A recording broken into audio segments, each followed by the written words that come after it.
moving on to foreign policy, many have argued that it is time for the United States to get out of the UN, while others make the argument that while it may be flawed, it still is an important institution and we should be involved in it.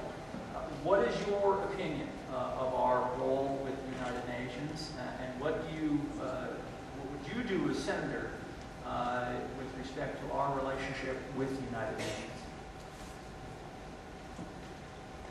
My mom used to encourage me to say the nicest thing about anyone that I possibly could. And so I'll say about the United Nations that the nicest thing I can say about it is that it's a profound waste of money.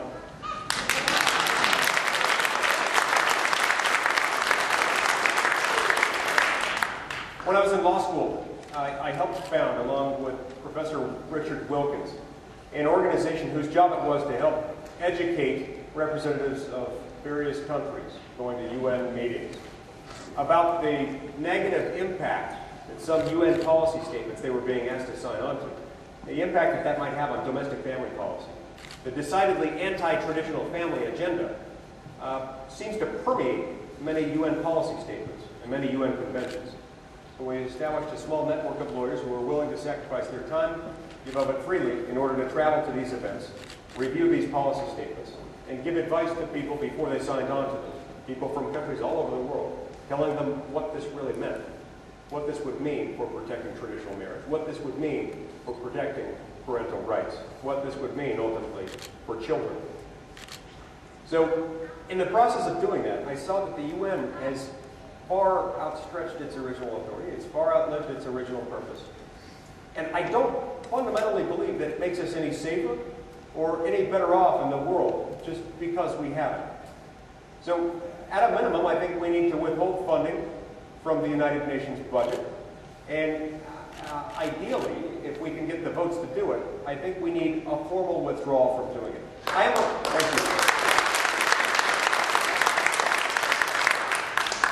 Separate and apart from the policy angle that they've taken that I find objectionable, I also find very objectionable the fundamental premise upon which the United Nations was established.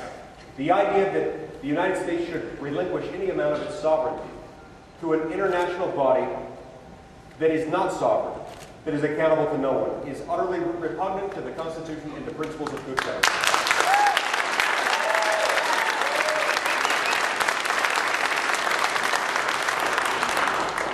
Mike and I agree on this issue as follows. Let me add to that. What we have is a decidedly anti-American agenda. It's not just anti-family. You have CETA, UNESCO, all these programs that are taking away and basically attacking fundamental traditional values. In fact, we find ourselves, in some cases, siding with some Muslim nations to defend the family against the UN's agenda. It's kind of an odd marriage in some cases when we're debating on these issues. But fundamentally, they have an agenda that's anti-American. We are thwarted on policies that are in our own self-interest. International policies relative to other nations, our national security issues. The only remnant of anything that's of value, in my opinion, at the UN is the Security Council, where we can hopefully avoid wars and at least have an open debate. But we can put that into Switzerland or some other location.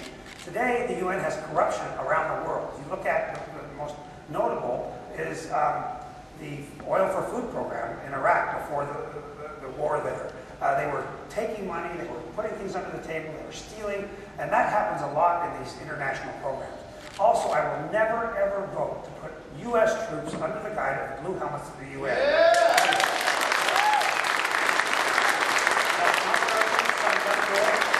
That is an abdication of our sovereignty, and it's potentially destructive to these young men who are serving our country to force them into that kind of service. So we have to fight against that organization, defund it, take away the money, try and fight our way out of it, move to a new regime. At best, it's obsolete if it ever served a purpose. But today, it's anti-family, anti-American, anti-good government. We can solve a lot of these problems with other nations in the G7 summits, or G8, G20, having the dialogue and putting America's interest first and foremost on our agenda. We have to do that. If we do that, we will get better decisions. We will force our will. We are the greatest nation in the world. We owe no apologies to no one.